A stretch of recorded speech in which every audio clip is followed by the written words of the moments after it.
우리가 무엇에 관심을 가지고 또 특별히 어디에 초점을 두며 집중하느냐에 따라서 우리의 삶의 방향이 바뀌게 되고 우리의 삶의 방식과 수준이 바뀌게 되는 것을 우리가 잘 알고 있습니다. 오늘 우리가 잘 알고 있는 탕자의 이야기라고도 얘기를 하기도 하고 돌아온 아들의 아버지의 이야기 이렇게도 표현하기도 하는데요. 이 말씀을 통해서 정말 어디에 우리가 초점을 맞추고 집중하느냐에 따라서 삶이 어떤 모습으로 나타나고 열매 맺히는지를 잘 보여주고 있습니다. 그 몇 가지를 함께 나누겠습니다. 무엇보다 우리가 잘 알고 있는 탕자라고 하는 둘째 아들에 관해서 먼저 보여주는 삶이 있다면 그는 오직 자기가 원하는 삶에 너무 집중되어 있었습니다. 아버지도 또 집안의 일도 그리고 다른 상황도 별로 관심이 없는 거죠. 내가 얼마나 좀 자유를 누릴 수 있는지, 내가 원하는 삶을 좀 살 수 있는지, 뭔가 제한받고 구속된 삶에서 좀 더 원하는 모습의 삶을 살아갈 수 있는지에 대해서 온전히 집중되어 있었던 겁니다. 그랬더니 아버지한테서 내 몫을 좀 달라고, 그거는 이제 유산을 물려달라는 얘기였죠. 아버지가 건강한지 그렇지 않은지, 오래 사시는지 그렇지 않은지는 별로 관심이 없고 일단 내게 돌아올 몫을 달라고 해서 그것을 가지고는 집을 떠납니다. 와, 나는 이제 자유다. 내가 원하는 거 즐기면서 또 누리면서 그렇게 내 삶을 만들어 가자라고는 살아갔던 모습을 잘 보여주고 있습니다. 이것을 우리가 이사야서 53장 6절의 말씀으로 이 땅에 살아가는 많은 사람들을 우리가 설명하고 이해할 수 있습니다. 우리는 다 양 같아서 그릇 행하여 각기 제 길로 갔거늘 여호와께서는 우리 모두의 죄악을 그에게 담당시키셨도다. 각기 제 길로 갔다. 자기 소견에 오른 대로 자기가 원하는 삶을 살고 싶어서 그들의 길을 간 거죠. 이것을 시편 2편 3절에는 아주 재미있는 표현을 하고 있습니다. 열방들이 이 기름 부음 받으신 이 왕 그리스도에 대해서 우리가 그 결박을 끊어버리자, 하나님께서 우리에게 주신 이 결박들을 끊어버리고 우리가 마음껏 우리가 원하는 삶을 살아가보자 이렇게 말합니다. 그때 하늘에 계신 이가 웃으시며 저희를 비웃으시리로다, 이제 이런 말씀이 나오는데요. 그들은 하나님께서 인생을 위해서 주신 아름다운 삶과 하나님의 계획과 부르심을 이 속박처럼 느끼는 거죠. 내가 원하는 인생 살고 싶은데 뭐가 이렇게 이것은 좋은 거다, 이건 나쁜 거다, 이건 해라, 하지 말라, 이런 식으로 그들은 하나님이 우리를 속박하는 것으로 느끼는 거죠. 그래서 이거 끊어버리고 나는 내 길 가겠다 이렇게 하면서 걸어간 모습을 보여주고 있습니다. 자, 에베소서 2장 12절을 같이 한번 읽어보겠습니다. 그때 너희는 그리스도 밖에 있었고 이스라엘 나라 밖에 사람이라. 약속의 언약들에 대하여는 외인이요 세상에서 소망이 없고 하나님도 없는 자이더니.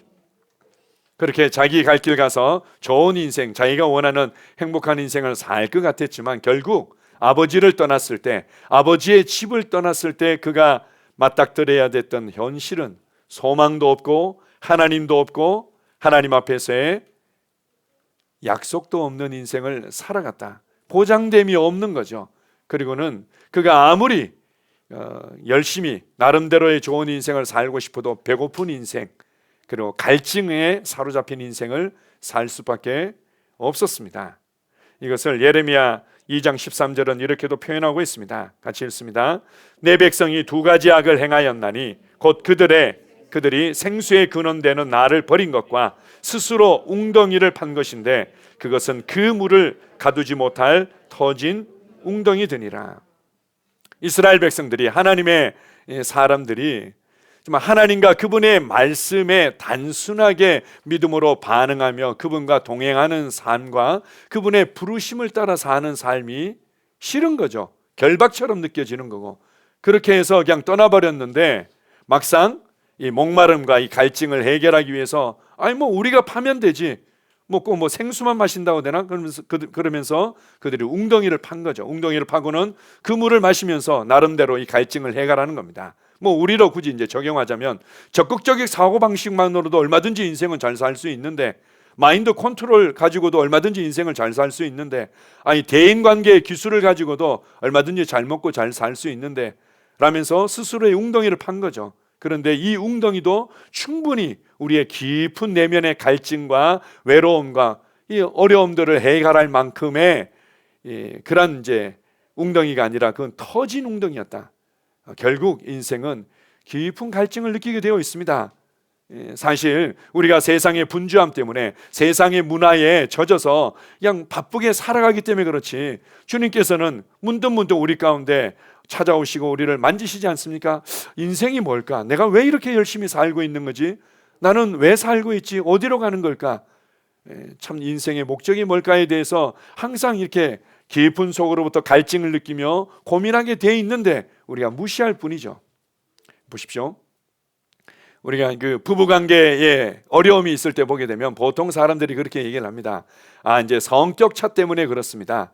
서로가 이제 서로를 뭔가 이해하고 배려하는 부분들이 좀 약해서 그렇습니다. 이제 이런 얘기로 그 상황들을 진단할 때가 있는데, 사실 모든 것들을 다 뚜껑을 열고 보면 깊은 속에 갈증 때문에 그렇습니다.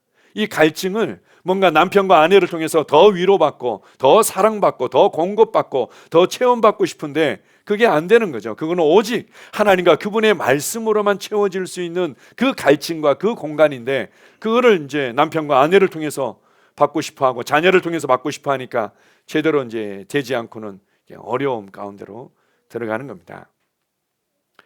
아버지를 떠났을 때 이 탕자가 맞닥뜨린 것은요, 그냥 결국은 돈을 다 쓰고 만 거죠. 이것을 관리할 만한, 이것을 어떻게 불릴 만한 능력이나 지혜도 없고 역량이 안 되니까 다 잃어버리고 났는데 마침 그때 흉년이 든 겁니다. 뭐 우리로 따지면 이제 경제 불황, 경기 불황이나 침체나 이제 공황을 이제 맞이하게 된 거죠. 그러니까 뭐 실업자들은 넘쳐나죠. 일자리는 별로 없죠. 간신히 찾아간 것이 돼지를 치는 곳에 가서 이제 그 돼지 치는 것을 도와주는 거였습니다. 유대인들은 돼지를 부정하게 여겼기 때문에 아마 이제 이방인 나라이겠죠. 그들이 하나님과의 언약도 없는 뭔가 이렇게 짐승처럼 여겼던, 하찮게 여겼던 이제 이방 민족 그 마을에 찾아가서 이제 돼지치기 하면서 뭔가 이렇게 배고픔을 만족시키려고 애를 쓰죠. 지엄나무 열매라고 성경에서 나오고 있는데요. 지엄나무 열매라는 것은 제가 이제 제 아내랑 성지 순례 갔을 때 이게 지엄나무 열매라고 이렇게 보여주는데 그래도 잘 모르겠습니다. 이렇게 이제 백과사전에는 이런 모양이라고 나오는데요. 실제로 우리가 그 콩깍지 있지 않습니까? 콩깍지보다 좀 더 납작하고 좀 더 크고 이렇게 되어 있습니다. 이 속에 이제 콩 같은 게 이제 들어 있는 거죠. 이건 이제 돼지, 예전에 저희도 이제 돼지라든지 소라든지 콩깍지 채로 이게 먹이기도 하고 그랬는데, 마찬가지로 이제 돼지들이 이제 그걸 먹는데 그거 제대로 뺏어 먹을 만큼도 체험받지 못해서 배고픔에 허덕였다는 거죠. 돼지랑 싸움하면서 돼지랑 밥그릇 싸움을 할 수 있는 그런 인생으로 전락해 버린 겁니다. 얼마나 누추하고 배고프고 갈증을 느끼는 인생이었습니까? 결국 그가 이 갈증 가운데 아버지의 집을 생각하게 됩니다. 아버지께서 나를 얼마나 걱정하실까? 아버지께서 정말 나를 위해서 어떻게 기도하며 마음 아파하실까? 이런 것에 대해서는 별로 관심이 없습니다. 어쨌든 자기가 배고프니까 이 배고픔을 해결하고 싶어가지고는 아버지 집에는 그래도 먹을 게 넘쳐나는데 내가 차라리 아버지 집에 그냥 품꾼으로 종으로 일하면서 이 배고픔을 해결할 수 있으면 좋겠다라면서 이제는 그가 돌이켜서 아버지 집으로 오는 장면이 나옵니다. 이때 이 탕자가 이렇게 고백합니다. 자, 누가복음 15장 18절 19절 같이 읽겠습니다. 아버지, 내가 하늘과 아버지께 죄를 지었사오니 지금부터는 아버지의 아들이라 일컬음을 감당하지 못하겠나이다. 나를 품꾼의 하나로 보소서 하리라 하고. 면목이 없는 거죠. 뭐 인간적으로는 이해가 됩니다. 면목이 없으니까 이렇게 할 수도 있겠지만, 그러나 아들은 아들이죠. 아들은 아들이고, 그리고 그는 아버지의 상속자고 아버지의 마음을 아프게 했을지라도 여전히 아버지가 어떤 마음을 가지고 있는지를 조금이라도 헤아렸다면 이런 고백은 하지 않았을 겁니다. 그런데 이 종의 어떤 그 자아상, 아버지 앞에 서기에는 뭔가 이 부족감을 느끼고, 아버지 앞에 서기에는 뭔가 열등감을 느끼고, 아버지 앞에 서기에는 어떤 정죄감과 그런 두려움을 느끼는 모습을 보여주고 있습니다. 자, 보십시오. 오늘 우리가 첫 번째, 나의 삶에 집중하고 내가 원하는 인생을 살기 위해서 온통 집중되어져서 내 삶을 이끌어갔지만 결국 하나님과 그분의 말씀을 떠났을 때 우리 가운데 보여주는 모습은 배고픈 삶, 갈증에 온전히 사로잡힌 삶이었죠.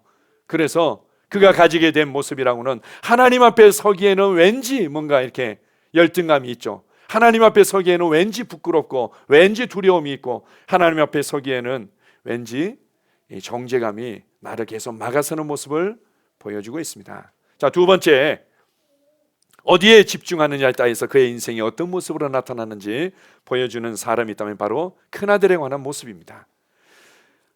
아버지가 아들이 돌아온 것 때문에 너무 기쁘고 감사해서 그냥 잔치를 벌였습니다. 잔치를 벌였는데 아쉬움이 있었다면 큰아들한테 빨리 통보해서 큰아들도 오라고 기별이 제대로 안 됐던 것 같습니다. 그냥 큰아들이 이제 일을 마치고는 집에 돌아오는데 뭐 잔치 소리가 나니까 놀란 거죠. 무슨 일이냐고 그랬더니 작은 아들, 동생이 돌아왔다는 얘기를 해주는 겁니다. 화가 난 거죠. 화가 나서 아니 아버지의 이 가산을, 우리 집안의 재산을 다 탕진한 놈을 위해서 잔치를 벌인다고요? 이러면서 이제 화가 나서 그 안에 들어가기를 싫어하는데 아버지가 나와서 그를 잘 설득해서 이렇게 얘기하는 장면들이 나오고 있습니다. 한번 읽어봅시다. 누가복음 15장 29절 30절입니다. 아버지께 대답하여 이르되 내가 여러 해 아버지를 섬겨 명을 어김이 없거늘 내게는 염소 새끼라도 주어 나와 내 벗으로 즐기게 하신 일이 없더니 아버지의 살림을 창녀들과 함께 삼켜버린 이 아들이 돌아오매 이를 위하여 살진 송아지를 잡으셨나이다. 나는 아버지를 이렇게 열심히 섬겼는데 정말 최선을 다했는데 나하고 나의 친구들에게는 염소 새끼 한 마리도 주신 일이 없는데 이런 이 망나니 같은 이 동생이지만 이 아들을 위해서 잔치를 벌인다고요? 이게 말이 되는 겁니까? 라고는 이제 자기 아버지께 이제 당당하게 큰 소리를 치는 모습이 나오고 있습니다. 이 이제 모습을 통해서 볼 때 아버지 앞에서 성실하고 최선하고 나름대로 자기가 할 수 있는 것들은 다 하긴 하지만 아버지의 마음이 어떤지 알지 못하고 아버지의 집안에서 누리는 공급과 호의들을 은혜로 인정하고 또 그 은혜 안에서 누릴 줄 모르는 삶을 보여주고 있습니다. 그리고는 자신의 기준, 그냥 아들은 이렇게 해야 되는 거 아니야, 종들은 이렇게 돼야 하는 거 아니야, 사람들은 이렇게 돼야 되는 거 아니야 라는 것에 대한 이 불평들, 판단들을 가지고 살아가는 것을 잘 보여줍니다. 보십시오. 아버지가 둘째 아들이 집을 떠나고 나서 그 젊은 애가 떠나고 나서 얼마나 마음 가운데 그 아픔이 있었겠습니까? 얘가 제대로 먹기는 하는지, 혹시라도 어떤 해코지를 당해서 크게 상처를 받거나 혹시라도 사고를 당해서 죽지는 않았을지 아버지는 매일매일이 뭔가 가슴 한 귀퉁이가 헝 이렇게 비어버린 그런 마음이었고, 우리 가끔 그런 표현들 쓰지 않습니까? 먹어도 먹는 게 아니고 뭐 자도 자는 게 아니고, 그런 날들을 하루하루 살아가고 있는 것들을 그가 알았다면 이렇게 말하지 않았겠죠. 그리고는 둘째 아들이 정말 괘씸하고, 그리고는 잘못한 건 있지만 그가 어떤 고통을 겪고 어떤 심정으로 이렇게 기어서 들어왔는지를 그가 조금이라도 이해했다면 그렇게까지 말하지 않았겠죠.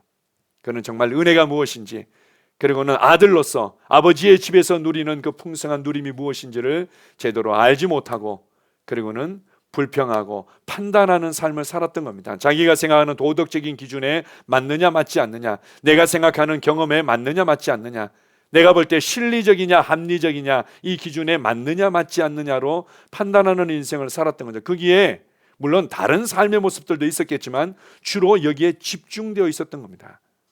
부부관계에 있어서도 사실은 그것 때문에 어려움이 생기기도 하고, 내 삶에 그런 풍성한 은혜와 확장들도 이러한 관점 때문에 제한받는 것들을 우리가 알 수 있습니다. 자, 빌립보서 1장 15절 18절을 한번 읽어보겠습니다. 어떤 이들은 투기와 분쟁으로, 어떤 이들은 착한 뜻으로 그리스도를 전파하나니 그러면 무엇이냐? 거칠애로 하나 참으로 하나 무슨 방도로 하든지 전파되는 것은 그리스도니 이로써 나는 기뻐하고 또한 기뻐하리라. 이게 무슨 말인가 하면, 우리 저도 마찬가지고 대부분의 열정이 있는 사람들은 자기가 생각하는 그 기준과 판단들을 가지고 있죠. 실리적이고 합리적이든지 율법적이든지 도덕적이든지 그 관점에 맞으면은 좋은 사람이고 맞지 않으면은 나쁜 사람이고, 맞으면 좋은 인생이고 그렇지 않으면은 안 좋은 인생이고, 그렇게 스스로 이제 제안할 때가 많이 있는데, 예수님을 통해서 그리고 우리의 믿음의 선배들인 사도들을 통해서 그들이 어떤 관점으로 한 사람 한 사람과 한 상황을 봤는지를 설명해 줍니다.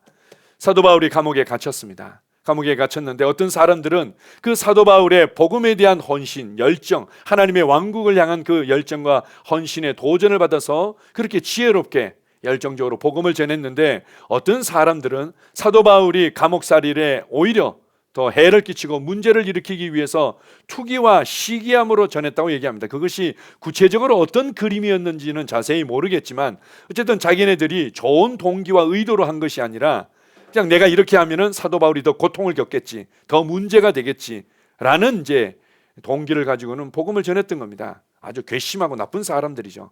근데 사도 바울은 야, 당장에 그 사람들 고소하고 뭐 어떻게 가서 뒤통수 한 대 치고 뭐 이렇게 얘기하지 않았습니다. 오히려 이렇게 얘기하죠. 어떤 모양으로 되든지 정말 그들이 알지 못하던 그 그리스도에 대해서 관심을 가지고 그분의 죽고 부활하심과 그분의 사랑과 은혜에 대해서 들을 수 있는 기회가 있지 않느냐. 그래서 이런 모양으로 하든 저런 모양으로 하든 그리스도가 전파된다면 나는 기뻐할 것이다. 하나님의 왕국의 관점에서 영원히 복음을 들을 수 있는 그 관점에서 상황들을 이해하고 바라보니까 사도 바울을 괴롭게 할 수 있는 것들이 없는 거죠. 그것 때문에 와, 저런 나쁜 놈들이 왜 내게 고통을 더 주려고 저런 나쁜 의도를 가지고 이 일을 하고 있나. 사도 바울이 매일매일 염려하고 근심하면서 어떻게 해결할까라고 고민할 필요가 없었던 겁니다. 주님의 마음으로 자신의 기준을 내려놓고 하나님의 기준을, 하나님의 마음을, 하나님의 열정을 그가 붙잡을 때 그는 그것으로부터 자유했던 것입니다. 자, 하나 더 봅시다. 우리 마태복음 21장 16절 같이 읽겠습니다. 예수께서 이르시되 그렇다 어린 아기와 젖먹이들의 입에서 나오는 찬미를 온전하게 하셨다이다 함을 너희가 읽어본 일이 없느냐 하시고. 우리가 지난주에 우리 새가족반을 같이 이제 공부 하시는 분에게도 그렇고 제가 이제 교회 생활한 지 얼마 안 되시는 분들에게 이제 권면합니다. 이제 간증을 하셔야죠. 언제 간증을 하실 겁니까? 그러면 대부분이 이제 동일하죠. 아유, 저는 아직 멀었어요. 저는 아직 간증할 때가 안 됐습니다. 아직 성경도 충분히 알지 못하고, 어떤 사람들 보니까 성경 말씀도 뭐 이렇게 인용을 하면서 이렇게 잘 적용해서 이렇게 하는데 저는 아직 뭐 성경도 잘 모르고, 그리고는 다른 사람들이 간증으로 도전을 줄 만큼 그렇게 아주 좋은 구체적인 뭐 열매가 많은 것도 아닌데 저는 아직 이제 간증하기에는 멀었습니다. 이렇게 이제 겸손하게 표현하실 때가 있습니다. 아니, 충분히 이해하지만 그러나 이런 말씀도 있습니다라고 제가 이제 같이 나눴던 이제 말씀 중에 하나입니다. 예수님께서 이제 마지막 십자가를 지시기 전에 예루살렘에 입성하십니다. 그때 예수님의 소문을 들었던 사람들이 이가 바로 구약에 예언되었던 메시아, 그 기름 부음 받은 자 그리스도가 아니냐라면서 다윗의 자손이여 다윗의 자손이 하면서 호산나 호산나 종려나무 가지를 꺾어서 바닥에 깔면서 예루살렘에 예수님께서 어린 나귀를 타고 입성하십니다. 그 예언되었던 대로 황금문을 통해서 예루살렘에 들어오시죠. 이제 그걸로 이제 일단락 끝난 것이 아니라 어린 애들은 분위기에 얼마나 이렇게 익숙합니까? 예수님은 들어와서 예루살렘 성전에서 이 돈 바꾸는 사람들, 그 다음에 뭐 짐승을 팔고 사는 것들을 다 쫓아내시면서 왜 내 아버지의 집을, 기도하는 집을 이 장사꾼의 소굴로 만들었냐라고 막 이렇게 하고 계신데, 애들은 그냥 좋다고 호산나 다윗의 자손이여 호산나 와 호산나 이러면서 계속 이제 예루살렘 성전을 헤집고 다니는 거죠. 이랬더니 대제사장들과 서기관들이 화가 난 겁니다. 예수님한테 너 때문에 생긴 일이니까 네가 좀 조용히 시켜야 되지 않냐, 애들 좀 조용히 해라. 그러니까 예수님께서 만약에 그들이 잠잠하게 된다면 돌들이 소리칠 것이다, 이렇게 말씀하시면서 이 말씀을 하신 겁니다. 보면은 어린 아기와 젖먹이들의 입에서 나오는 찬미가 얼마나 온전했겠습니까? 어린 애들이나 젖먹이들이 그냥 분위기에 들떠서 하기도 하지만 어쨌든 단순하게 호산나 호산나 이렇게 하기도 하고, 또 우리에게 적용한다면 우리의 삶에 있어서 우리 어린 성도들이 하는 삶의 변화들, 예수님의 말씀으로 인한 그 은혜들, 그리고 자기가 누렸던 삶의 여러 가지 모습들을 말해내는 부분에 있어서 뭔가 이제 좀 부족함이 있는 것처럼 보이기도 하고, 여전히 우리가 자랑할 만한 모습이 아닐 수도 있겠지만 주님께서 그것을 온전케 하셨다 이렇게 말합니다. 어린아이들과 젖먹이들의 찬미를 온전케 하셨다. 그래서 여러분들이 뭔가 받은 은혜들을 간증할 수 있는 기회가 됐다면 기쁘게 나누십시오. 제자로 교회는 미래가 있다 이렇게 나누셔도 얼마나 아름답고 행복합니까? 예, 그렇게 어린아이들과 젖먹이들의 입에 우리가 볼 때는 뭐 내 기준에는 실리적이지 않아, 내 기준에는 합리적이지 않아, 내 기준에는 뭐 율법적이야, 내가 봤을 때는 너무 도덕적이야, 내가 봤을 때는 너무 부족해. 항상 우리는 이렇게 바라볼 수 있겠지만 주님은 온전케 하셨다. 너무 귀하고 아름답고 기쁨으로 취하셨다는 겁니다. 물론 이제 제가 사적으로 하나 달았습니다. 다른 사람을 존중하지 않고 고통을 주거나 방해를 하거나 손해를 끼치는 것은 제재가 필요하고 훈련이 필요한 부분들은 있습니다. 그러나 나의 기준, 나의 판단에 집중할 때 결국은 정말 아버지도 이해하지 못하고 동생의 고통과 갈증도 이해하지 못하고 정말 엄하고 인색한 모습으로 나타날 수 있다는 거죠. 세 번째로 오늘 탕자 이야기, 돌아온 아들의 아버지의 이야기를 통해서 보여주는 아주 중요한 또 이 성탄절에 우리가 함께 나눌 메시지는 바로 이것입니다. 자, 누가복음 15장 24절 32절 같이 읽습니다.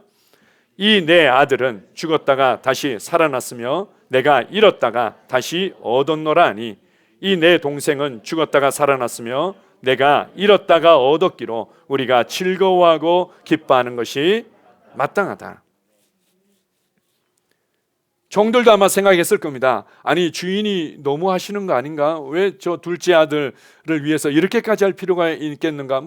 종들도 그렇게 생각할 수 있었겠지만 종들에 대해서도 그리고 함께했던 사람들에 대해서도 이렇게 말합니다. 이 내 아들은 죽었다가 살아났다.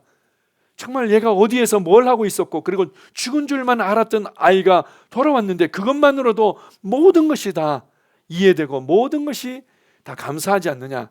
그리고 내가 잃어버렸다가 얻었노라. 이렇게 자신의 어떤 관점을 가지고는 자신의 친동생도 판단하고 괘씸하게 여기고 이러한 상황들에 대해서 불쾌감을 여겼던 이 큰아들에 대해서도 아버지는 동일한 말을 하고 있습니다. 바로 너의 동생은 죽었다가 살아났고 내가 잃었다가 얻었기로 우리가 즐거워하고 기뻐하는 것이 마땅하다. 아버지의 마음은 온통 잃어버린 자들을 어떻게 얻을 수 있는가, 죽은 자들을 어떻게 살릴 수 있는가, 거기에만 집중되어 있었던 것입니다. 아버지의 마음을 우리 가운데 보여주고 있습니다. 우리가 디모데전서 2장 4절을 잘 알지 않습니까? 하나님은 모든 사람이 구원을 받으며 진리를 아는 데 이르기를 원하시느니라. 우리가 오늘 성탄절에 예수님께서 육신을 입고 우리 가운데 찾아오신 날을 우리가 기뻐하고 즐거워합니다. 무엇 때문에 오셨다고요? 희생 제물이 되기 위해서, 죽기 위해서 그분은 태어나셨습니다. 죽기 위해서 언제나 사람의 위치를 나를 대신하여 나의 위치에서 내가 치러야 될 그 값을 대신 치르기 위해서 완전한 나의 자리로 오시기 위해 오셨던 거죠. 그가 아버지의 갈망을, 잃어버린 자들을 얻고자 하고 죽은 자들을 살리고자 하는 아버지의 마음에 집중되어 있었기 때문에 육신을 입고 우리를 찾아오실 수 있었던 것입니다. 자, 누가복음 4장 18절 같이 읽습니다. 주의 성령이 내게 임하셨으니 이는 가난한 자에게 복음을 전하게 하시려고 내게 기름을 부으시고 나를 보내사 포로된 자에게 자유를, 눈먼 자에게 다시 보게 함을 전파하며 눌린 자를 자유롭게 하고 주의 은혜의 해를 전파하게 하려 하심이라 하였더라. 예수님도 기다리시고 성령님도 기다리시고 그리고는 아버지 하나님도 기다리셨죠. 어떻게 해요? 이제는 하나님의 뜻을 온전히 성취하고 이루실 수 있게끔 준비될 때를 예수님께서 약 30세쯤 되었을 때 드디어 이제 준비가 되었다고 여기고 성령님께서 충만히 임하셨습니다. 그리고 무엇보다도 심령이 가난한 자들, 잃어버린 자들, 죽은 자들, 고통받는 자들, 사로잡힌 자들, 눌려있는 자들을 자유케 하기 위해서 드디어 이제는 문이 열렸다라고는 예수님께서 마음껏 사역을 시작하시고 그리고 예수님께서 하셨던 일들을 동일하게 행하도록 제자들을 훈련시키는 일에 집중하셨던 것입니다. 그분은 아버지의 마음을 너무나 잘 알았죠. 잃어버린 자들을 얻는 그 기쁨이 무엇인지를 너무나 잘 알았습니다. 누가복음 15장은 이렇게 바리새인들이나 서기관들이 예수님과 제자들이 창녀들이나 서기관들, 아니 그 세리들, 당시에 이제 사기꾼처럼 이제 여겼던, 이제 동족의 돈을 갉아먹는 매국노처럼 여겼던 이제 사람들이죠. 이 세리들과 어울리는 걸 보고는 이게 막 이렇게 판단하고 비판하고 뭐 욕하는 그 상황에서 이 잃어버린 한 마리 양을 찾아 나서는 목자의 이야기를 해주시고, 잃어버린 드라크마를 찾는 여인의 이야기를 해주시고, 세 번째로 잃어버린 아들을 다시금 찾고 기뻐하는 아버지의 이야기를 해주고 계십니다. 성탄절은 바로 잃어버린 한 마리의 양을 찾기 위해서 찾아온 목자로서 그분은 우리를 찾아오셨던 겁니다. 그리고는 우리가 이제 드라크마에 대해서 뭐 여러 가지 이제 해석과 이해들이 있는데요. 이게 이제 결혼지참금이라는 뭐 이제 해석도 있고, 그리고 이게 세트로 꾸러미로 되어 있기 때문에 하나를 잃어버린다는 것은 굉장히 이게 자기에게 소중한 것을 잃어버린 거죠. 그것을 찾기 위해서 집안 온 구석구석을 쓸고 쓰는 모습을 보여주고 있습니다. 예수님께서 우리를 얻기 위해서, 그래서 우리를 찾아오신 겁니다. 그리고 이렇게 아버지의 마음이 무엇이었는지를 우리 가운데 밝히 계시해주고 있습니다. 성탄절을 우리가 생각하면서 우리가 기뻐하고 즐거워하고, 그리고 이 하나님의 평강, 하나님의 기쁨, 이런 것들을 우리가 나눌 뿐만 아니라, 정말 잃어버린 자들을 얻기 위한 아버지의 열정이 얼마나 컸길래, 죽은 자들을 살리고자 하는 아버지의 열정과 갈망과 그들의 그 고통의 소리에 대한 아버지의 심정이 얼마나 컸길래 우리가 이해할 수 없는 이 성육신의 비밀이 이 세상 가운데, 이 인류의 역사 가운데 계시되어지고 사람의 역사 안으로 영원하신 하나님이 들어오셨던 것입니다. 우리 이제 지난주에 좀 재미있는 대화들이 있었는데요. 우리 리더 모임을 하면서 교회 안에서의 어떤 사역의 직분과 은사에 관한 얘기들을 하면서 교회 가운데 은사가 조금 더 이렇게 잘 발휘되고 풀어지는 것도 많은 유익이 있겠다는 이런 어떤 또 말씀들을 좀 나누는 시간들이 있었습니다. 맞습니다. 이제 성령님의 은사와 이 나타남들은 우리를 유익하기 위해서 주신 건데, 교회 안에서 이제 적극적으로 이제 풀어놓는 부분들은 좀 제한적이죠. 그렇게 하지 않는 이제 몇 가지 이유가 있습니다라고 이제 우리가 얘기들을 좀 나눴습니다. 그 중에 하나가 무엇인가면, 물론 이제 다른 또 우리 성도님을 통해서 얘기를 들었습니다. 예전에 오래전에 이제 교회 생활을 했던 곳에서 교회 이제 예수님 믿은 지 얼마 안 된 초신자에게서 방언 통변이라든지 성령의 은사가 이제 나타나서 나름대로 이제 은혜도 되고 유익이 어느 정도 되고 있었는데, 우리 그 섬겼던 그 교회 목사님께서 좀 더 이렇게 제재하시고 좀 절제하게끔 하고 이렇게 되면서 그게 이제 마음껏 발휘되지 않은 부분들이 있었는데, 그에 대해서 왜 그랬는지, 이게 은사를 발휘하고 이런 것도 좋은 건데 자기가 좀 궁금한 부분들이 있었다고 제가 이런 질문을 받은 적이 있었거든요. 그래서 그에 대해서도 제가 같이 이제 좀 나눠드렸습니다. 물론 이제 목사님께서는 여러 가지 이제 이유가 있었겠지만 저희 교회와 또 제가 이해하고 해석하는 부분은 이렇습니다. 신앙생활에 있어서 성도들에게 가장 중요한 기초, 견고한 기초가 있다면 그것은 하나님의 말씀을 그냥 말씀대로 단순하게 받아들이고 그 말씀에 단순하게 믿음으로 반응하는 삶이 세워져야만 합니다. 하나님의 말씀을 단순하게 믿음으로 붙잡고 믿음으로 걷는 삶이 세워져야만 되는데, 만약에 이것이 견고하게 세워지기 전에 이것이 좀 더 마음껏 발휘되어지도록 열어놓게 되면 이게 이제 주객이 전도되는 거죠. 유익이 있긴 있지만 오히려 득보다는 실이 이제 많아지는 겁니다. 부작용들이 더욱더 많아지는 거죠. 또 한 가지는 뭔가 하면, 우리가 이제 그렇게 이제 나름대로 이제 은사를 발휘하는 부분에 있어서 그분도 이제 마찬가지로 영적으로 어릴 때 또 은사가 또 쉽게 발휘되는 측면도 있는 것 같습니다. 이제 나타나는 경우들을 보니까 항상 그런 건 아니겠지만, 그런데 자기가 뭔가 나타나고 이러면은 왠지 말씀으로 말미암아 계속 먹고, 말씀으로 말미암아 관점을 바꾸고, 말씀으로 말미암아 내 삶을 다루고 삶을 변화시키고 라는 부분들에 대해서 집중하지 않고 자기가 어느 정도 성장했다고 생각하는 거죠.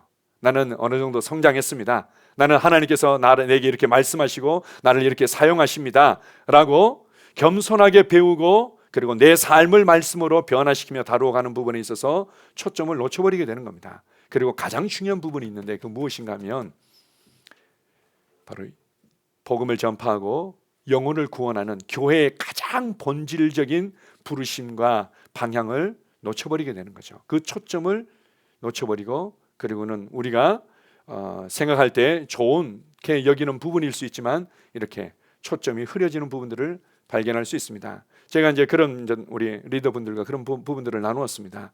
저는 저의 세대 때, 그런 저희 자녀들과 함께하는 저의 자녀들과 저의 세대 때 예수님께서 다시 오신다는 것에 대해서 저는 100% 확신합니다.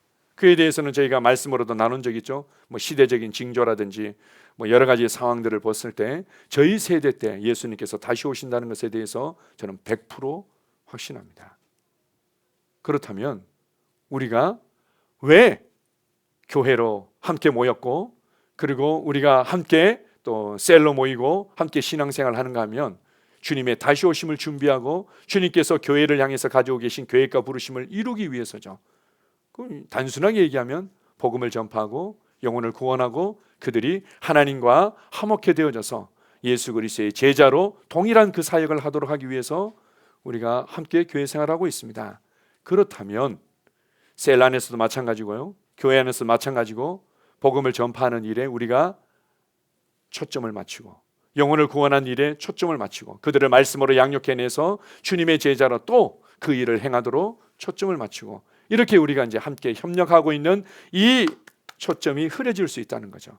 그래서 이 부분이 교회 가운데 좀 더 분명해지고 하나의 어떤 영적인 DNA로, 영적인 훈련 문화로 셀과 교회 안에 어느 정도 세워지고 나면 그때부터 우리가 은사적인 부분들을 풀어놓게 되면 훨씬 더 많은 유익과 좋은 열매들이 나타나게 될 겁니다. 그래서 우리는 지금은 여기에 조금 더 집중하고 있는 거죠. 뭘 얘기하고 싶은가 하면 결국 우리가 어디에 초점을 맞추고 어디에 집중하느냐가 결국 우리의 삶의 주된 방향과 우리의 삶의 방식과 수준을 결정하게 되어 있기 때문입니다. 우리는 영혼을 얻고 복음을 전파하고 잃어버린 자들이 주께로 돌아오는 것에 우리 초점을 맞추고 그 기쁨을 맛보기를 우리는 사모합니다. 물론 우리가 이제 은사적인 부분들 그렇다고 어느 순간 자 이제는 시작하십시오 땡 뭐 이런 식으로 뭐 칼로 무 자르듯이 할 수 있는 건 아니죠. 셀 안에서 좀 더 안전하고 뭔가 용납받고 그리고는 충분히 훈련할 수 있는 공간이 있다면 바로 셀이죠. 셀 안에서 여러분이 감동을 따라서 예언적인 고백도 하고 감동을 따라서 또 예언적인 축복도 하고 또 감동을 따라서 또 우리가 주님께서 보여주신 것들을 나누기도 하고 이런 것들은 여러분들이 마음껏 또 훈련하고 사용해 보십시오. 그러나 결국 이 모든 것들이 복음을 전파하고 영혼을 얻기 위해서 살아가는 것입니다. 우리가 이런 얘기들을 나누면 내가 매일매일 복음을 전해야 되는데요, 매일매일 내가 뭔가 이렇게 찾아가야 되는데요 라는 어떤 부담감을 먼저 이렇게 생각할 때가 있는데 그런 것이 아니라 나의 삶의 방향입니다. 내 삶에 이루어지는 모든 삶의 부분들이 하나님의 왕국과 연결되도록 하고 그리고 영혼 구원과 연결되도록 하고 복음 전파와 연결되도록 하는 거죠. 나의 사업과 직장생활과 가정과 자녀를 키우는 모든 것들이 정말 하나님의 지혜와 능력으로 최선을 다해서 가장 좋은 것들을 우리가 심어주지만 결국은 이 모든 것들이 다 영혼 구원과 복음 전파와 연결되도록 하는 것입니다. 그렇다면 무엇을 두려워합니까? 내 삶에 아까 우리 간증을 통해서도 나눠줬죠. 왜 내가 이렇게 열심히 나름대로 하는데 되냐 안 되냐 여기에 초점을 맞춰서 안 되는 거 보니까 안 되는 모양이다, 되는 거 보니까 뭐 어떻게 되는 모양이다, 되나 안 되느냐에 너무 이렇게 집중되어 있는 거죠. 내 재정이 늘어나느냐 늘어나지 않느냐, 우리 애들이 잘 되냐 안 되냐, 내 남편이 바뀌었냐 안 바뀌었냐, 내 아내가 이제는 바뀌었냐 바뀌지 않았냐 여기에만 온통 집중되어 있는 거죠.